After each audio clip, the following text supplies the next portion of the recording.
hallo. Ik wil die eind van deze komende dinsdag, den 16. september, komen hier buiten die Alfreds Homebuilders. Wat we worden doen, we worden geen oven gaan van zingen en spelen. En dat heb een ganze team van Bolivien. Ik kom ook van Bolivien. En wenn we hier nog worden hebben, dat is mijn pastor, dat is Edward Giesler van Bolivien.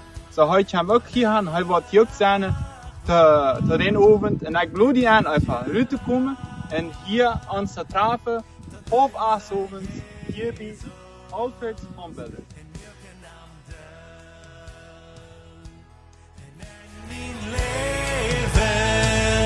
Merk ik veel het